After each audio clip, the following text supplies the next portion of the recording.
Dr. Wright here. I am talking about angles today. As you can see on screen, I have 5 different angles that I want to talk about.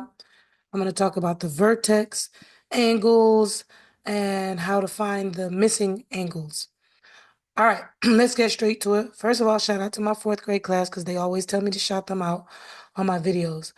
But here we go. Our first angle we have up top on the left is called a straight angle. Why do you think it's called a straight angle? Because it's straight.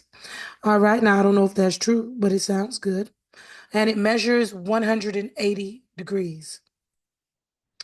Okay, so next, let's look at our right angle, which is right beside it.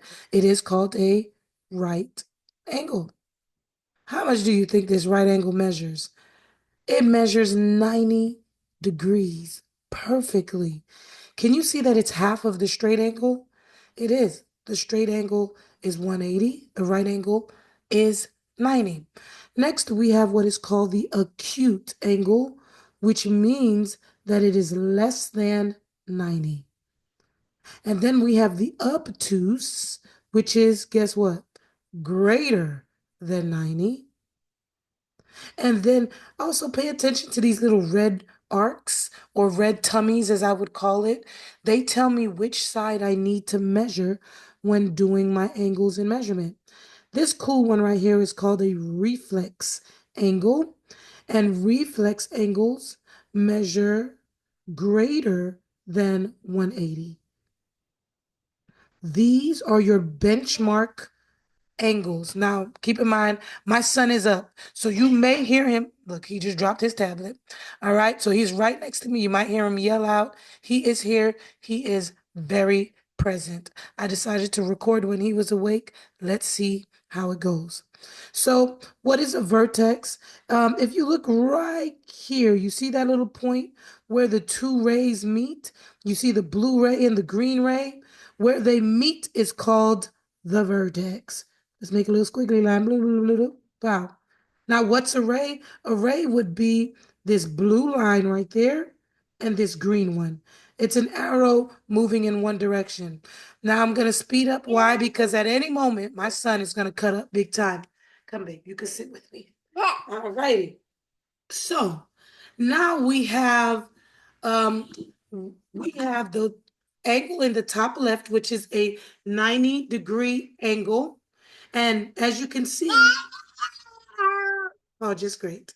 Um, when you break the angle up, you can break it up. It will total 90 degrees. So if one is 30, the other one has to be 60 because when you add them up all together, it's 90 degrees. If you guys could only be here and see what's happening right now, you would have a really good laugh. Okay? So next beside it, what's the missing angle? Well, if we know that a right angle totals 90 degrees and they've given us 20, then the missing angle must be 70 because 70 plus 20 is 90. Another way to do this is to say 90 minus 20, which is going to give us 70. And last, we have the reflex angle. Now, reflex angles, a circle, an entire circle measures 360. So you have 180 that's at the top and 180 at the bottom, just so you know, just for reference, just to remember. So if they've given us 140 and they've given us 40 and 160, that means so far we have 200. So to find the missing angle, I would have to do 360 minus 200. And guess what that equals? You were right, 160. So the missing angle would be 160. Thank you so much for hanging in there with me. I'm so glad that my son took a break and he's not currently yelling in the mic. For my 4th graders, I'll see you in class. But for everyone else, I hope this helps you. Have an awesome day. Any questions? Put it in the chat. Remember to like, remember to comment, remember to subscribe. Dr. Wright signing out.